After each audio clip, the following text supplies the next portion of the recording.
have passed since Ripley died fighting aliens, and now the scientists in the USN Outbreak are working to clone her as a secret project for the military.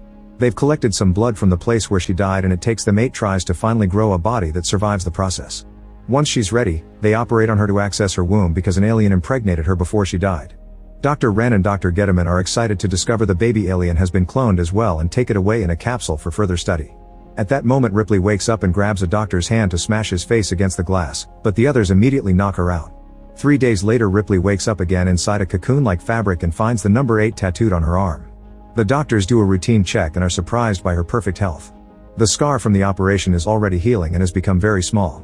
When Wren comes too close to taunt her, Ripley grabs him with her legs, proving she now has great strength. Then she tries to choke him, but a guard quickly comes in and knocks her out again. Afterward Ripley is put through different tests related to language and learning, showing very fast progress and impressing the doctors. They conclude her superior body as a result of her DNA mixing with the aliens. When they show her a picture of a child, Ripley cries because she remembers her dead daughter and the kid she lost during a mission. This angers General Perez because the army wants numb clones that won't think, but it seems Ripley still has inherited memories. Perez argues with the doctors, saying he won't hesitate to kill Ripley if she even attempts to misbehave. Then he checks on their other experiment. It turns out the alien they took from Ripley is a queen, who is also growing fast and will soon lay eggs. During lunch, Gettleman and Wren explain to Ripley how they got her blood to clone her and confirm they've captured an alien. She can guess they have a queen and warns them everyone will die, but they don't take her seriously and Wren even insults her. Sometime later, a spaceship known as the Betty arrives at the military station. The crew is formed by mercenaries, and Johnner likes to play with knives. He throws one at Engineer Vries's leg because he's paralyzed from the waist down, but Call doesn't like this type of joke. The station's guards check that the crew isn't armed and the mercenary leader Elgin announces he's brought the cargo.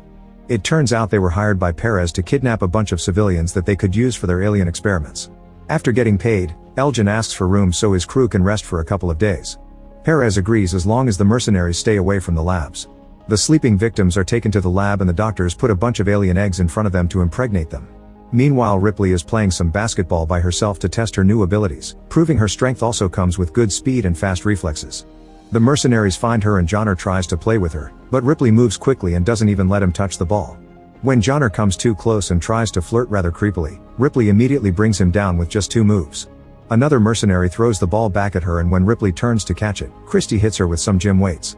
Ripley's nose bleeds but she isn't too bothered, so she quickly brings down Christie as well. At that moment the doctors come to take her away, so Ripley throws the ball perfectly and wipes her nose before leaving. The blood falls on the floor and dissolves the metal, revealing Ripley's blood is now an acid just like the aliens. Sometime later, Gettleman checks on the alien experiments, and one of them growls at him through the glass. Gettleman makes faces at it and kisses the window, but when the alien snarls, he releases some freezing gas to calm it down. Now the alien steps back whenever he threatens to press the button. Meanwhile Call pretends to be drunk so her crewmates kick her out of the room. She sneaks around and uses a special spray on a lock to access Ripley's containment unit, where she takes a closer look at her. Seeing the scar, she concludes the alien was already removed. When Ripley wakes up, Call offers to kill her, but Ripley isn't scared and makes a bold move. Call has to watch how her blade goes through Ripley's hand and the blood corrodes the blade, and when she takes the knife back the hole quickly closes. Then Ripley makes Call touch her face, saying she can sense the aliens. Call wants Ripley to help her kill the aliens, however Ripley says it's too late. On her way out, Call is intercepted by guards and Wren. Then the mercenaries are yelled at by Wren, who points out they've broken the only rule and threatens with execution. The mercenaries immediately open fire and a gunfight ensues with the guards, but Elgin's crew works together to overpower them and easily bring down all the soldiers. Then Elgin demands to know Call's real intentions, so she confesses she's an undercover agent who came to stop the doctor's illegal experiments. At the lab, Gettleman sees this and tries to call security. While he's distracted, 2 of the aliens in the cell gang up on a third and kill it, causing its acid blood to eat through the floor. All this is sensed by Ripley and her unit. Gettleman tries releasing the gas but it's too late, the aliens have escaped through the hole in the ground. When Gettleman goes to take a closer look, an alien claw reaches out and kidnaps him. As the alarms start echoing in the ship, a guard also enters the cell to check the hole, only for an alien to press the button and kill him with the freezing gas. The Betty crew drops the argument to run while the soldiers rush to the pods to escape. The first one leaves safely, but an alien manages to get into the second one and starts killing the soldiers. Before the hatch closes, Perez throws a grenade inside the pod, which explodes as soon as it flies away. While he's distracted, an alien appears behind him and kills him. Vries is in another room looking for parts when he sees an alien above him, so he shoots it and causes some acid blood to fall. His leg doesn't hurt but his hand does, so he starts shooting like crazy. The other alien is trying to reach Ripley, who uses her super strength to open the control panel and her blood to cause the circuits to short, opening the door to finally escape. The mercenaries are making their way back to their ship, but Elgin splits from the group when he sees Vries's weapon on the ground. Suddenly something startles him, but it's just some tubes falling. Once he steps closer to the fallen weapons, an alien reaches through the grate and kills him. The crew hears him scream and comes for him, but it's too late. The alien appears behind them, so they try to run away, only to find the door locked.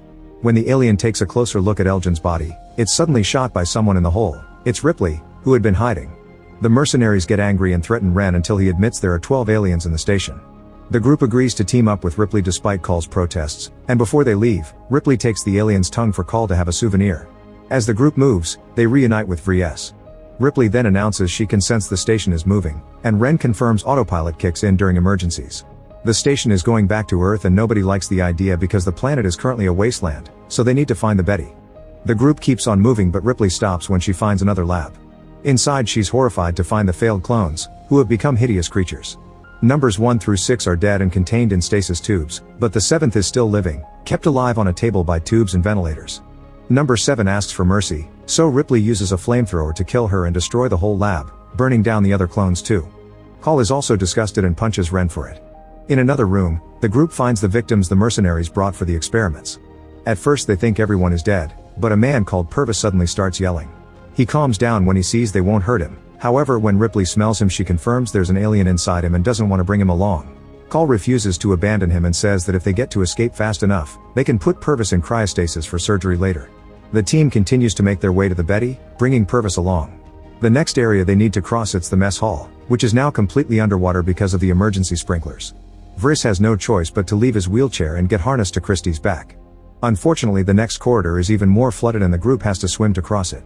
Soon 2 aliens appear behind them and Johnner immediately shoots one down, but the other keeps going and manages to capture a mercenary, taking her away. With the alien busy with its kill, the group continues to swim only to find the area covered with a nasty membrane. Ripley breaks it with her strength and everyone resurfaces to breathe again, but there's a nasty surprise waiting. They're surrounded by alien eggs. A creature jumps out of an egg and grabs Ripley's face, so she goes underwater to struggle against it until her strength kills it. The rest of the group also goes underwater and shoots a bunch of grenades through the hole to kill all the eggs. At that moment the alien from before reappears in the water, so the group leaves through the hole and starts climbing a ladder. The door at the top won't open and Ren takes Call's gun with the excuse of shooting the lock, only to shoot her instead. Call falls in the water and furious Vries tries to shoot Ren, who moves aside and lets the shots finally open the door. He immediately leaves and closes the gate behind him. Soon the alien comes out and starts climbing the ladder as well. The guys try to shoot it and cause some of the acid blood to splash, which hurts Christie. Johnner opens fire as well and kills the alien, yet the creature is still holding onto Christie's foot while Vries holds onto the stairs. Wanting to save his friend from the extra weight, Christie releases the harness and falls to his death with the alien.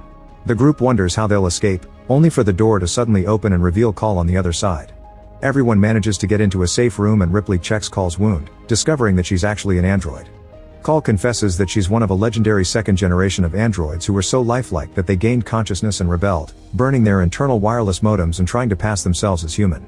Knowing what androids can do, Ripley takes Call to a small chapel and makes her connect herself to the station's computer. Call confirms the station is heading to Earth, where the aliens could escape and infect the human race. The station has burned too much energy for Call to blow it up, so Ripley tells her to program the ship to make it crash instead. At the same time Ren is about to reach the Betty, so Call blocks the doors for him and talks through the speakers to tell the aliens where he is.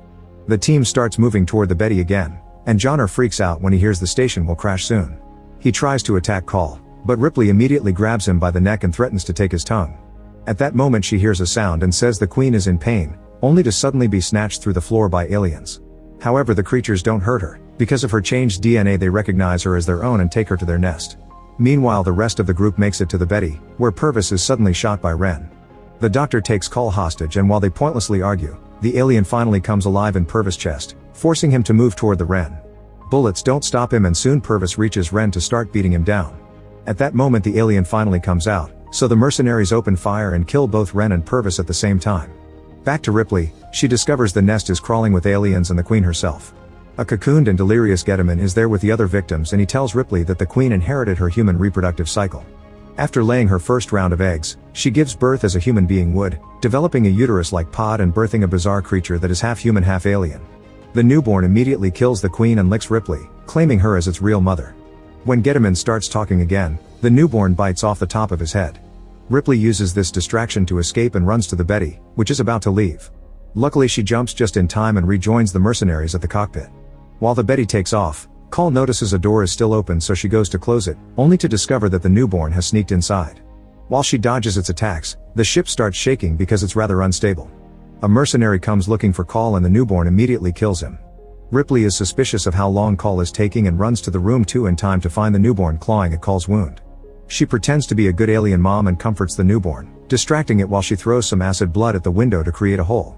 This depressurizes the cabin and sucks the newborn onto the window. Call and Ripley hold on and are horrified to watch how the hole slowly sucks out the newborn's insides until it's finally dead and its whole body is thrown into space. At the same time, the military station crashes on Earth and explodes, killing all the aliens inside. In the cockpit, Johnner and Vries try their best to control the ship considering they aren't pilots.